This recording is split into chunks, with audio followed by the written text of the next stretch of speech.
রয়েছে। তো এখানে কিন্তু যে বাড়ি 3 বা তার বেশি পাকা ঘর, এখানে কিন্তু রুম যেতে চাইছে। তো রুম যদি হয় তাহলে তোমরা যদি 3টে রুম হয় সেক্ষেত্রে তোমরা হ্যাঁ টিক করবে, 3টে রুম যদি না হয় তাহলে না টিক করবে। এরপর পারিবারিক জমির মালিকানা, যদি তোমাদের ওই ফ্যামিলিতে যদি কারো জমি থাকে সেক্ষেত্রে তোমরা হ্যাঁ পাশে টিক করবে। আর যদি তোমাদের ওই পরিবারে জমি থাকে, টোটাল সবারই যে জমিগুলো আছে, তো টোটাল জমির যে পরিমাণ সেটা কিন্তু শতকে তোমরা লিখে দেবে এখানে, ঠিক আছে। এরপর যানবাহন, আপনার পরিবারে কোনো অবাণিজ্যিক মোটর চালিত 4 চাকা গাড়ি আছে, যদি থাকে তাহলে এখানে হ্যাঁ টিক করবে, যদি না থাকে না টিক করবে। যদি থাকে তাহলে কিন্তু গাড়ির রেজিস্ট্রেশন নাম্বার লিখতে হবে এখানে।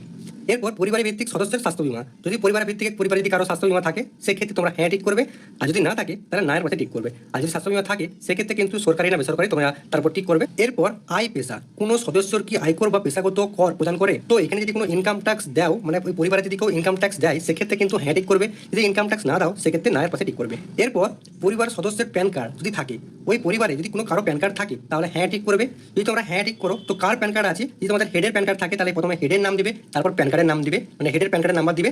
এরপর যে সদস্য তোমরা এখানে নাম লিখবে তার কিন্তু এখানে প্যান কার্ডের নাম্বারটা পাশে লিখবে, মানে তার নিচে লিখবে, ঠিক আছে। এরপর কর্মস্থানের ধরন, পরিবারে যে হেড আছে সে কি কর্ম করে বা কি তার পেশা, তো যেটা করে তার উপর তোমরা ঠিক করবে। আর বাকি যে সদস্যগুলো আছে ওই পরিবারে তারা কি করে প্রত্যেকটাই তোমরা কিন্তু এখানে ঠিক করবে। বেকার হলে বেকার ঠিক করবে, তো অন্যান্য হলে অন্যান্য ঠিক করবে, ঠিক আছে। যা কর্ম করে পেশা যেটা করে তারপর তোমরা ঠিক করবে, ঠিক আছে।